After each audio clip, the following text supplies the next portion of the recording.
পাপমোচনী একাদশী।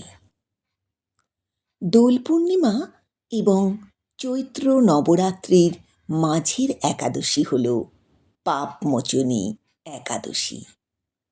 এই একাদশী চৈত্র মাসের কৃষ্ণপক্ষের একাদশী। 2025 সালের 25শে মার্চ হল পাপমোচনী একাদশী। একাদশী তিথি শুরু হবে 25শে মার্চ ভোর 5টা 5 মিনিটে এবং শেষ হবে 26শে মার্চ ভোর 3টে 45 মিনিটে। একাদশী তিথি ভগবান শ্রী বিষ্ণুকে নিবেদিত।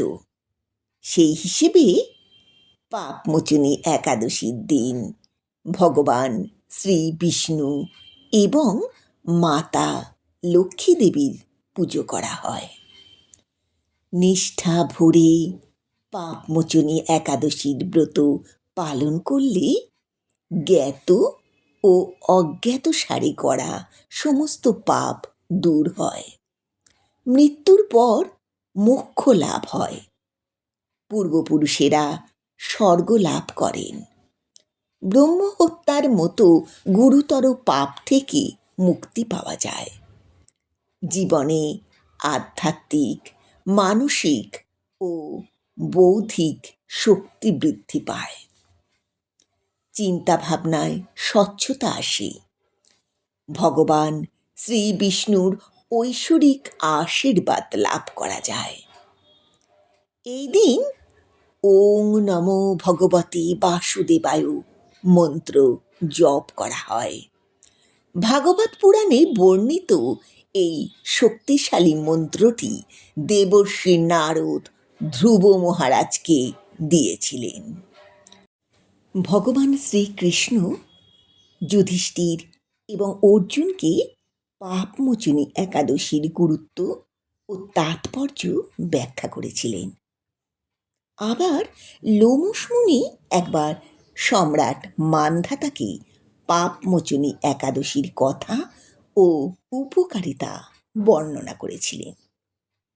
হরিবংশ পুরাণে আছে চ্যবন মুনির পুত্র শিবভক্ত মেধাবীকে গভীর তপস্যা করতে দেখে ইন্দ্রদেব তার তপস্যা ভাঙার জন্যে অপ্সরা মঞ্জু ঘোষাকে পাঠিয়েছিলেন।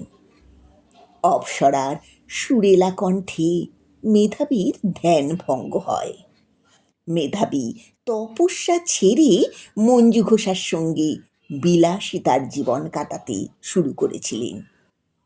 পরে মেধাবী নিজের ভুল বুঝতে পেরে তার তপস্যা ভঙ্গের জন্যে মঞ্জু ঘোষাকে দায়ী করে তাকে মহাবিশ্বের সবচেয়ে কুৎসিত নারী হওয়ার অভিশাপ দিয়েছিলেন।